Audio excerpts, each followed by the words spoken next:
Yeah. Barcelona at that time was unstoppable. Honestly, unstoppable. Messi, Xavi, Iniesta, they were like a machine. When they get the ball, you're just running behind them, try to get the ball, but it was like not possible. Yeah, just look, you mentioned that you joined the ranks of Shearer and Andy Cole. Yeah. What was it that when you started scoring, you kept on scoring? What made the striker gets when he starts scoring goals? Then it's a strange feeling, you know, you get even more confident, even more confident.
Player was different. So Sir Alex was coming to the training session, he was speaking with someone more softly, with other, maybe more hard.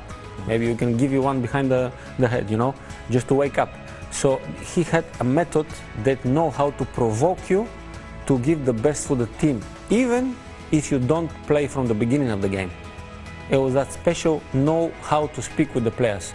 So when you're going through low moments, he was going to be there. It doesn't matter, it's a touch, it's a gesture, it's an eye contact, something to say, don't worry, you know, we'll be okay. And that's why he could get the best out of substitutes, for instance. He knew how to treat you. There we go, yeah, you're right. And one of the main examples is Ole Gunnar Solskjaer, who is a coach now.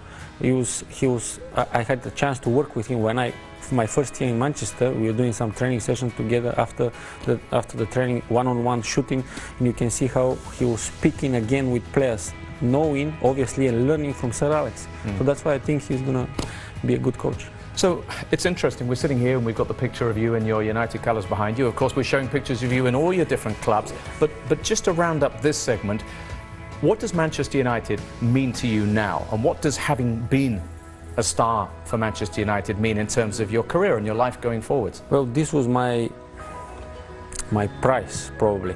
As I said before, I come from a small country, and it fills me with pride that I managed to climb the mountain and reach the top. My top, obviously. The top for someone else may be different. For me, it was Manchester United, the top of the mountain, playing for the biggest club in the world, coming from Bulgaria, 6 million people. It was a great achievement. So for me to be a Premier League champion, goal scorer, you know, it's unbelievable. The only thing that was missing is the Champions League medal. But, you know, Ronaldo didn't have one as well, the phenomenal. Yeah, there you go. So, it wasn't done just yet because there was to be more in the Premier League. There was adventures to be had overseas, and we'll tell you those stories when we come back on this special JD Meets with Dimitar Berbatov. In the third and final episode of our JD Meets series with Dimitar Berbatov, we discuss his career post-Manchester United to date. You don't go to Juventus, say, you don't even go back to Spurs, but it's Fulham that you go to. Why? Because Martinho was there, and I know that the team was going to start with me. Do you think in your career that you were misunderstood as a footballer? If you check some of the goals I score, most of them were probably goals that I score my own way, and not many players can score goals like this. Even my assist. I always try to play differently.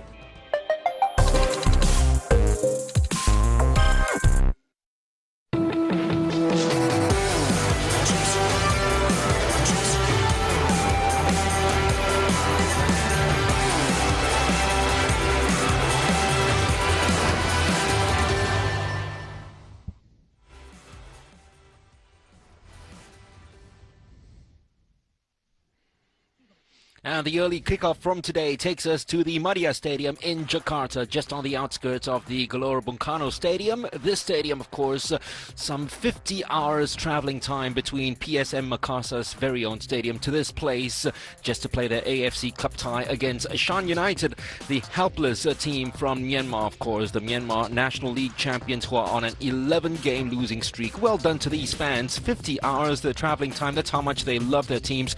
That's one thing that you get from Indonesian football, Jamie Reeves, is the fervent support that these guys always give to their players. Absolutely. I think it's fantastic that they've managed to get anybody here, really.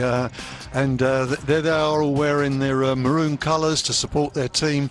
It's a completely new look team from the one that we're familiar with, but they're still there. Players come and go, fans stay, and that's true all around the world. Absolutely right. And speaking of it, the players being new to the team, you could see it in their first match and their loss against Tampines Rovers. The chemistry not quite there yet with this team. I think they have about 8 players in the starting 11 that are in their first years with the club. Altogether 16 players that they've signed in the off-season. It'll take some time for them to gel. Oh, absolutely. The new coach Boyan Hodak, who we know well from his time in Malaysia, has got a big job on his hands. And you're right, 8 of the starting lineup have only been with the club for less than 2 months, and you can't just make a football team. It's not like you can bake a cake. You've got the ingredients and it comes out right. It takes time for them to work out how you fit the pieces together, and they're a work in progress. And some of their old players I used to like watching a great deal, but that was then, this is now. They've got to move on. The club's moved on, and I wish them all the best, because it's going to be a long, hard haul for them this year. Well, the best way to get your first win of the season in this competition is to play against a side that have trouble winning, and that is, of course, Shan United. 11 losses in a row, 1 more, and they'll equal the longest losing streak in AFC Cup history, which is currently held by FK Ravshan. And by the looks of things, it's almost lamb to the slaughter here for Shan United. They got everything stacked up against them. They didn't look too convincing at all in that match against Kaya, when they were supposed to win against a Filipino side that looked very rusty, but still somehow nothing incisive came out of them. And even in their local league at the moment, Shan United are struggling.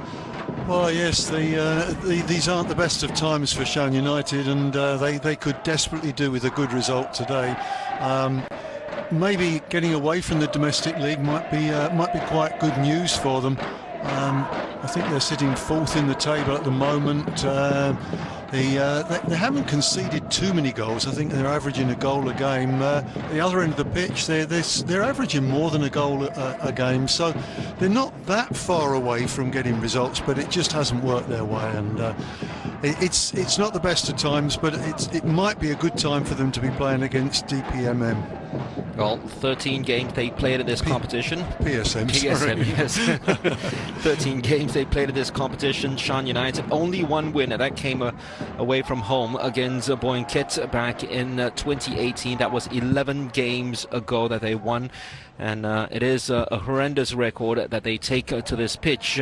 And to make it even worse, PSM Makassar on this pitch last year in the AFC Cup, a lot of it was built around the very good home form, which took them all the way to the semi-finals of the ASEAN zone.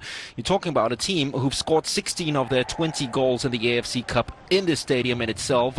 And only Kaya of the Philippines came away with a draw.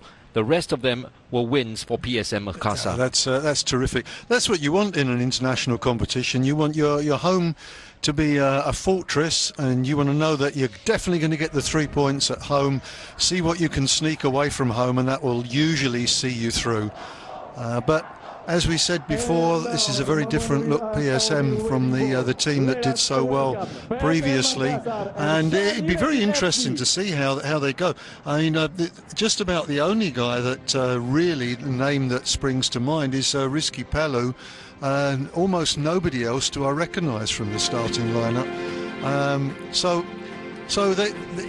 these are difficult times for them, but this sort of game gives them a chance to get things more in shape. Coach has had a little bit longer with them. Boyan had a bit longer time with him. He would tell you that playing competitive matches is the best way of getting a team sorted out to play the way you want. So he'll be looking forward to this match. Well, they had two competitive matches, if you'd like to call it. It was almost like a competitive friendly as they beat a team from Timor-Leste on the way to qualifying for the AFC Cup proper. They got here, of course, by winning the Piala Indonesia, the Indonesian Cup, the first time that they won that competition last year, having finished only 12th in Liga 1. And that 12th place finish ensured that they had to make wholesale changes over the season. Shan United, of course, in their third year in this competition, and despite the fact that they actually won the Myanmar National League last year, it wasn't very much a convincing victory. They didn't lose a single match, but it was 12 wins and 10 draws in order to win, and 12 matches, 12 victories were the least accrued by a winning team in the history of the Myanmar National League. And that really off-season, off-colour form that they took to the end of last season has really shown up at the start of the season too.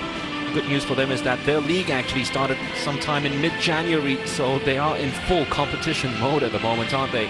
Yeah, and a lot of the teams that we're watching in these early stages of the competition aren't playing in their full season yet, and so they do have an advantage. You know, they're 7 games in, and that's all to the good. And the other thing that springs to my mind, Mark, is that last night I was commentating with you on an Indonesian team at that time against a Cambodian side. I confidently predicted the Indonesian side would be much too strong. Shows how much I know. They got beaten last night, and so I'm not going to stick my neck out on this one. I think it's a difficult one to call, but I would say PSM probably going as favourites, being the home side. 3 changes that they make from the team that lost to Tampines Rovers by 2-1, and a couple of them, one of them enforced, of course, Dedi Gunawan coming in, of course, at defensive plays for Serif Hasic, who is suspended. Elsewhere, Leo Gunawan and Bayu Gatra. Tạm gác qua những giây phút căng thẳng trong trận đấu này, chúng tôi xin trân trọng giới thiệu đến các bạn FB88.tv. Đây là trang nhà cái đến từ châu Âu có kèo ăn cao nhất trên thị trường hiện nay, đang được đông đảo anh em hâm mộ bóng đá tại Việt Nam lựa chọn và tham gia đặt cược. FB88.tv đảm bảo uy tín tuyệt đối dành cho anh em. Nạp và rút tiền trực tiếp về thẻ ngân hàng chỉ trong khoảng 5 đến 10 phút. Hãy nhanh tay đặt cược tại link fb88.tv.